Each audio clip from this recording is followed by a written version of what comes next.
Kamustahin naman natin ang buhos ng mga biyahero sa NAIA ngayong papalapit na ang long weekend. May live report si Bam Alegre. Bam. Kaya sa ating mga kababayan, kung may nakatakda kayong flight dito sa Ninoy Aquino International Airport Terminal 3, pilitin nyo makarating ng mas maaga, mas mahaba na kasi ang pila sa entrance gates at pipila pa kayo sa check-in counter. Isang araw kasi bago mag-long holiday, patuloy daw ang pagdagsa ng mga pasahero.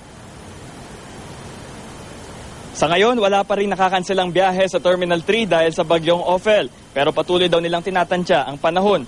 Sa pagitan ng alas 5 at alas 7 ng umaga, mahigit 25 eroplano ang nakatakdang umalis.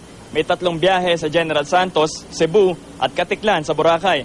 May ilan ding mga pasahero na dito na natulog sa loob ng paliparan. At dahil ang NAIA Terminal 3 ang pinakamalaking paliparan sa Metro Manila, may sapat itong espasyo para sa mga pasaherong naghihintay ng eroplano. Yun nga lang, magtsatsaga sa malamig na sahig o sa upuan para makaidlip.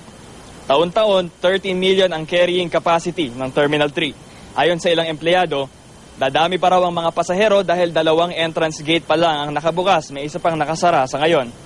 Samantala, may mga pasahero naman na planong sulitin ang long weekend dahil ngayong Huwebes pa lang bibiyahe na.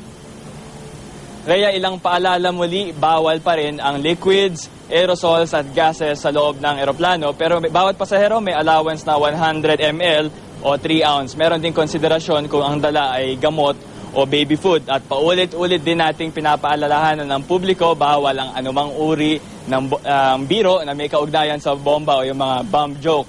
Dahil kung hindi, maaari ka makulong ng 5 taon o magbayad ng 40,000 pesos. Yan muna ang latest dito, Rhea. Maraming salamat, Bam Alegre.